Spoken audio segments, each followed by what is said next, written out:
All right, let's talk about an athlete who didn't just play the game, he completely changed it. We're talking about a modern-day icon whose fire on the field is, well, just as intense as his ambition off of it. Today, we're diving into the story of Virat Kohli.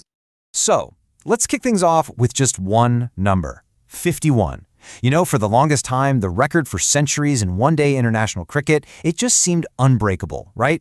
It was this mountaintop that only the great Sachin Tendulkar could reach. But then, in 2023, this number, 51, became the new summit, a world record that really sealed the deal on a legendary career. And that number, of course, belongs to the man himself, Virat Kohli. So in this explainer, we're going to follow that whole incredible journey.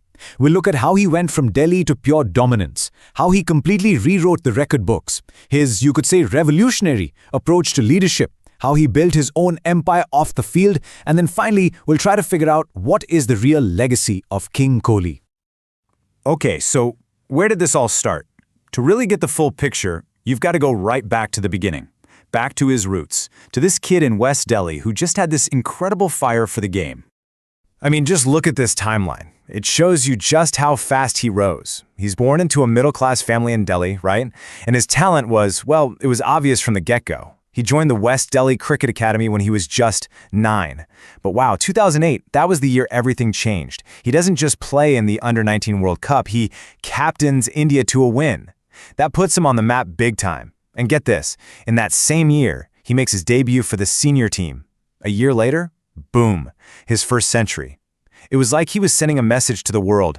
I'm not just here to be on the team, I'm here to run the show. All right, so he's on the team. But how did he go from being this really promising young player to an absolute force of nature? See, it wasn't just about scoring runs. It was about when he scored them, especially when the pressure was cranked all the way up in a run chase. And this was the moment that really put him on a different level. Picture this. Hobart, Australia. India has to chase down a massive 321 runs, and they have to do it in under 40 overs just to stay alive in the tournament. It sounds impossible. Kohli comes in and plays this absolutely mind-blowing innings, 133 not out, off just 86 balls. They didn't just win, they crushed it, with almost 14 overs to spare. It was bold, it was aggressive, it was flawless.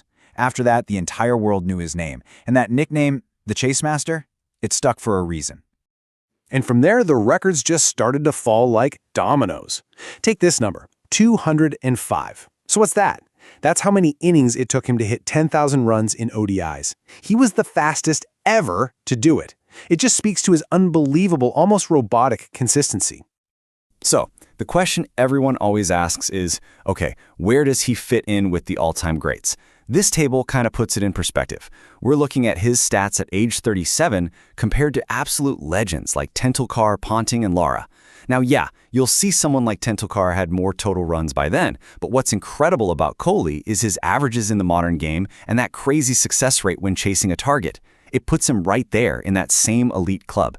He's absolutely part of the greatest of all time debate. But here's the thing, his impact went way beyond just his own batting. Let's shift gears and talk about him as a leader.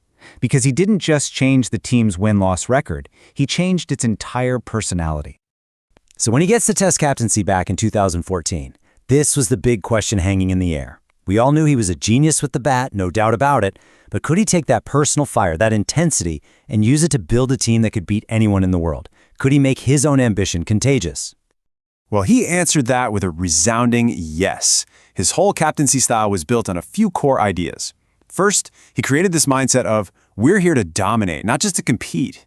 Then, he brought in this insane fitness culture that totally changed the game for the team's physical and mental toughness. And that aggression he's famous for, that became the team's calling card. He always backed the young, fearless guys to just go out there and attack. And this right here shows you the difference he made. It's like night and day. Before Kohli, India was a really talented team, but let's be honest, they often fell short when playing overseas. After Kohli, they became a machine, a juggernaut. We're talking historic series wins in tough places like Australia. They got to #1 in the world in Test cricket and stayed there for 5 years straight. The change was complete. And the proof is in the numbers, right? 40. That's how many Test matches he won as captain. Out of 68 matches, 40 wins. When he stepped down, he was, by a long shot, India's most successful Test captain in history. You know, that same sharp, aggressive way of thinking, it wasn't just for the cricket field. Off the field, Kohli was playing a completely different game, applying that same tactical brain to the world of business. And this was such a smart move. Think about it. Most athletes, they wait till they're about to retire before they start thinking about business. Not Kohli. He did it right at the height of his powers. He realized he could do more than just be a face for a brand, he could own the brand. He wanted to build this whole ecosystem that would last way, way beyond his playing days. And that led to this incredibly diverse portfolio. You've got Wrogn, which is a youth fashion brand. You've got his main lifestyle brand, One8, that's named for his jersey number, of course. He even got into the restaurant business. He was building a powerful brand that had legs far beyond the cricket pitch. And was it successful? Oh yeah. His main brand, One8, which he did with Puma, crossed over 130 crore rupees in revenue in just its first 2 years. That's huge. It basically proved that the Kohli brand could sell products just as well as he could score runs. So, let's pull it all together. You've got the player who shattered records, the leader who changed a culture, and the sharp businessman. What does that all add up to? What's his real, lasting legacy going to be? I mean, the trophy cabinet alone tells you a big part of the story, but think about this one, ICC Player of the Decade. For the entire decade from 2011 to 2020, he was named the best player in the world. That pretty much says it all. For 10 solid years, he was the guy, the most dominant force in the game, period. So in the end, you can't pin his legacy down to just one thing. It's really the combination of everything. It's that fire on the field that reshaped an entire team's attitude. It's the business savvy off the field that created a new blueprint for athletes. And it's the way he inspired millions. He didn't just play the game. He fundamentally changed what it means to be a top cricketer in the modern age. And that kind of leaves us with one big question to think about. Was Virat Kohli just a rare, once-in-a-generation talent, or did he do something more?